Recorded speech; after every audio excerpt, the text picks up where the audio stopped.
Ano? Paano natin matutulungan si Ronnie? May pinapabili sa akin si Mandy kaya ayoko. Ano? Pregnancy test. Oh, sige, bumili ka. Ayoko, baka makita sa akin. Eh, paano natin malalaman? Eh di paglaklitan. Nalabi mong paraan? Ewan ko, nagulan ako. Ay, may something ba kayo? Kami? Sus, wala. Ano wala? Bakit parang seryoso ng usapan nyo? Bawal? Ay, ang asim!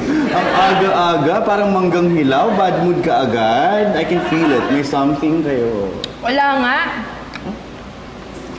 Teka, sakit na siya ako, stress ako. Saan? Sa mga tanong mo. Okay ka lang? Gusto mo sumama sa CR? Hindi, okay na. Kaya ko na. Ay nako, baby. Is there something you're not telling me? Meron ba tayong dapat pag-usapan? Wala. Kung gusto mo, ako na lang bibili ng pregnancy test. O basta sa malayong drugstore ka na lang pumunta para walang makakita sa'yo. Mahal ba yun? Ewan ko. First time ko nga ito eh. Grabe, no? Isipin mo, isang beses lang tapos, boom!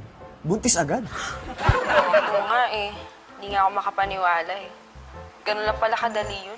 Alam mo, gusto ko sabihin kay tatay. Naiintindihan niya to. Pero okay lang kaya na ipalam sa ibang tao. Huwag mo na problemahin. Ako na bahala. Nantok na ako. Tulog na tayo. Oo, sige na. Good night. Good night, mahal. Love you. I love you more. Tara dito. Ate, baby. Ano, totoo ba yun? Akala mo sa akin, guni-guni lang yun? Eh, ano susumbong ba natin kay Ma'am Elsa? Ay, naku, magagalit yun. Ay, ako magagalit? Ha? Ano ba kayo? Ang simple ng tanong ko ba't ako magagalit? Ate, baby, sagutin mo na.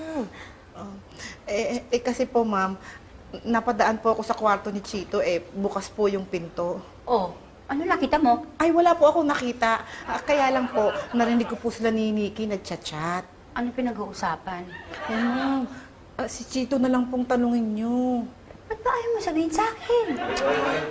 Ano ba, gabing-gabi na nagchichismisan pa rin kayo? Sino na naman ang nabuntis? Alam niyo na, sir? Teka na nga, huwag ka nang maraming sinasabi. Hindi pa niya sinasagot yung tanong. Halika na! Oh, ikaw naman. Masyado ka nagpapa-apekto dyan sa mga chismis. Eh, ano ngayon kung nabuntis yung anak ni Mrs. Torres? Hayaan mo, ibang magulang ang problema sa mga anak nila. Hindi naman anak ng ibang tao yung nakabuntis. Ano? Aba, hindi, imposible. Hindi po, ang babata pa ng mga... Asan na yung anak mo? Nandiyan ba? Kakausapin ko. Baka kung ano masabi natin eh. Mag-usap muna tayo. Hindi pwede, kailangan siya kausapin ko. Sir, hindi po pwede. Anong hindi pwede? Hindi po siya pwedeng makausap. Eh, ako ang tatay, bakit hindi ko pwede kausapin yon? Kasi po, sir, tulog mo si Chito.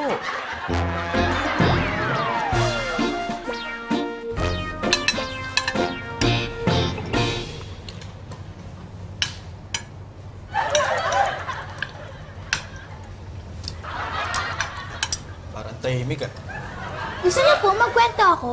Alam niyo po yung classmate ko, si Jessica, may rabbit po yun, nabuntis po.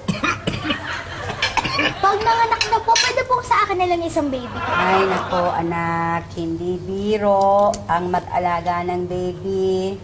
Rabbit lang naman po yun eh. Kahit na... Karoon ka ng aso dati, nawala. Karoon ka ng hamster, namatay. Yung pagong, nasagasaan, mahirap na. Baka hindi ka pa handa. Hindi ka kasi mawin mag-alaga. Kala mo naman nag-alaga na siya ng rabbit. Parang yun lang. Ikaw nga, nung bata ka pa, ang dali-dali mong alagaan eh. Papakainin ka lang para di ka umiyak, di ba, Nay?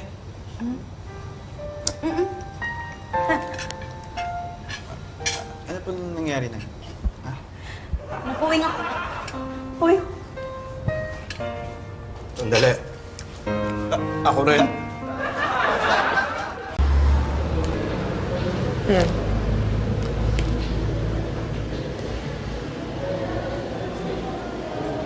Okay. Huwag niyo lang pala yun. Oo nga eh.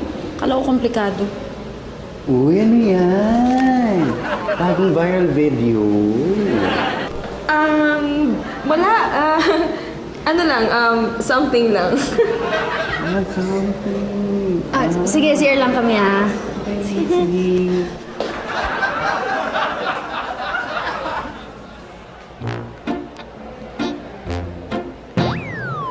Hello, Tita Elsa.